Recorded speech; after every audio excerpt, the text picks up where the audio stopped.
There is a hatred no one warns you about. Not hatred for an enemy. Not for the one who hurt you. The cruelest hatred a human being can carry is the one he turns against himself. I do not know your name, but I know that ache, because for most of my life, it was mine. I know the 3 in the morning ceiling.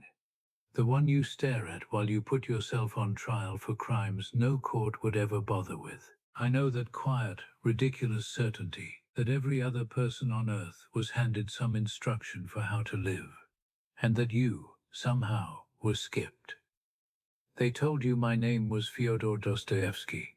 They will tell you I was a great writer. They will not tell you that I was a convict, that I gambled away my own wedding ring, that I once stood in the snow with 5 minutes left to live, and that I spent most of my life despising the man in the mirror, exactly the way you despise yours tonight.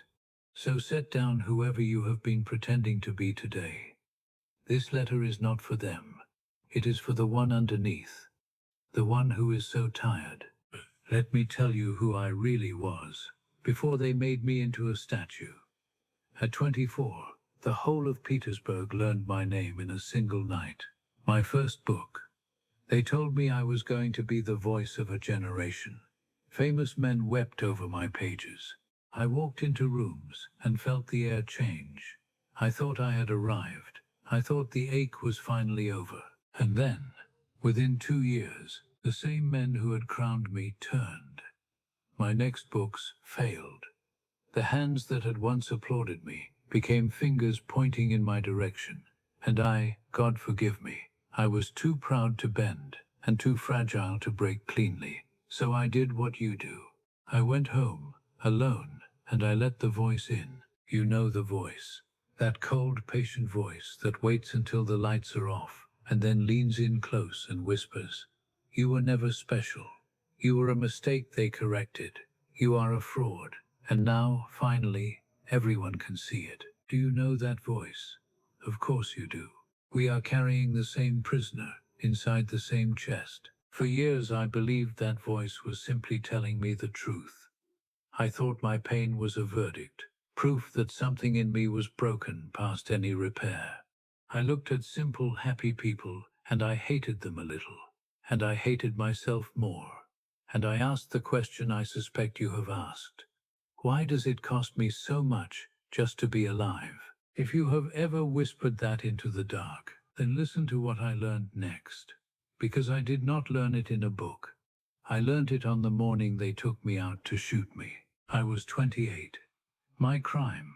I had sat in a room with other young men and read aloud a letter about what it might feel like to be free.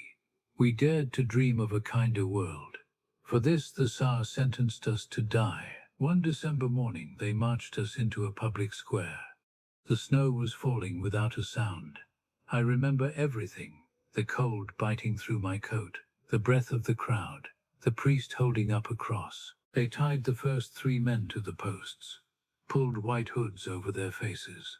The soldiers raised their rifles. I stood in the second group. I had perhaps 5 minutes left to live. And I need to tell you what happens to a man in his final 5 minutes. Because it took everything I thought I knew about being alive and turned it inside out. All of it vanished. The failed books, the laughter of the critics, the shame. That cruel little voice, gone, silent, as if it had never existed. I looked up, and the morning sun struck the golden dome of a distant church, and the light ran across the rooftops toward me, and I was overwhelmed, not by fear, by a violent, unbearable love for simply being alive. Every breath I had wasted on hating myself, every night spent drowning in regret instead of living, came rushing back as the most monstrous waste imaginable. And I made a vow. I swore that if, by some impossible mercy, I were given my life back, I would never again treat one ordinary minute as ordinary, because to be alive, to suffer, to struggle, even to fail, was a gift so enormous I had been blind to it my whole life. And then, hooves. A rider came tearing across the square, waving a paper above his head. "Stop!" A mercy from the Tsar. The whole execution had been staged, a piece of cruel theater, designed to break our minds. It did not break me, it woke me. They put me in chains and sent me to Siberia. 4 years of hard labor in a frozen prison. And those 5 minutes, I could never carry them alone. So years later, I gave them to a man in one of my novels, a man so gentle that the world eventually broke him, but who could not stop seeing the beauty in it, just so that someone else might feel, for one moment, what I felt in the snow. Maybe that is why you are here tonight. Maybe I have been handing those 5 minutes down, all this way, to you. Now I must tell you the part of the story that no one puts on the statues. You would think a man who had been given his life back at the edge of a grave would never waste another hour. You would think the lesson would hold. It did not. 10 years later, I was standing in a casino in Germany, my hands shaking over a spinning wheel. I had gambled away everything we owned. I had pawned my own wedding ring, the very one, to feed a sickness I hated with my whole soul. I, who had wept with love for life in the snow, had become a man who could not stop. I lost everything.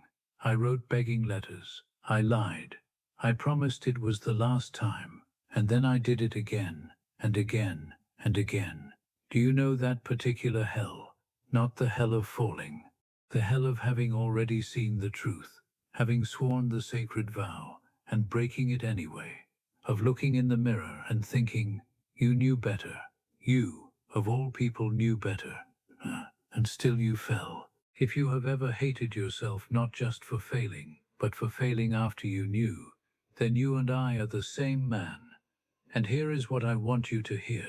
Here is the thing it took me a ruined life and 1,000 sleepless nights to learn. Waking up is not a door you walk through once. It is a thing you must choose again every single morning. And some mornings you will fail to choose it. And that does not erase the times you did. Now listen, because this is the strangest mercy of my whole life. To dig myself out of that debt, I was forced to hire a girl to catch my words before they fell, to sit across from me, day after day, and write down a novel I would dictate in 26 days, or lose everything. Her name was Anna. The deepest love of my entire life walked through the door because of my worst, most shameful hour. Do you understand what I am telling you? The very pit I was most ashamed of was the exact place where my greatest blessing was waiting. So do not be so quick to despise the hole you are standing in tonight. You have no idea what is down there, in the dark, waiting to be found. So here is what the prison and the casino and the empty wheel finally taught me. I had spent my life believing my suffering was a sign that I was broken. I was wrong. Your suffering is not proof that something is wrong with you. It is proof that you are still alive, in a world that rewards people for going numb. Think about it. The ones who never lie awake, never question, never feel that cold weight at 3 in the morning. They are not more healed than you. They have simply stopped feeling. And there is a word for that, and it is not peace. Only a soul that is still burning can be kept awake by its own heat. That voice that calls you a failure. It is lying, but it is not your enemy. It is a frightened, clumsy part of you, trying in the only broken language it knows, to make you better. The very fact that you hate your own weakness is the loudest possible proof that something good is still alive in you, fighting to get out. I once wrote that I feared only one thing in this world, to not be worthy of my sufferings. Do you understand what that means? It means I will not insult you with the promise that your pain will end. I do not know if it will, but I can promise you it is not meaningless. And between meaningless and meaningful lies the entire distance between a man who drowns and a man who learns, at last, to breathe underwater. The one who has never suffered understands nothing, not real joy, not real love, not the unbearable sweetness of one quiet morning, where nothing special happens, and yet somehow everything is enough. But you who have walked through the dark and are still here, you have been handed the rare and terrible gift of depth. It was bought at full price. Do not waste it. So now I am writing to you, across all these years, because I cannot bear the thought of you wasting your 5 minutes, the way I so nearly wasted mine. You do not need to stand before a firing squad to wake up. You can choose it now, tonight, in the quiet, with no one watching. The next time that cold voice tells you that you are a failure, answer it. Not with hatred, with pity. Say, I hear you. I know you are afraid, but you are wrong about me, and I am no longer taking my orders from you. And then forgive yourself. Not because you have earned it, but because carrying that stone one more day serves no one, least of all the person you are still trying to become. Somewhere along the way, you lost something. Call it hope. Call it the part of you that used to believe the world could be good, before life taught you to brace for the worst. I am writing to tell you it is not gone.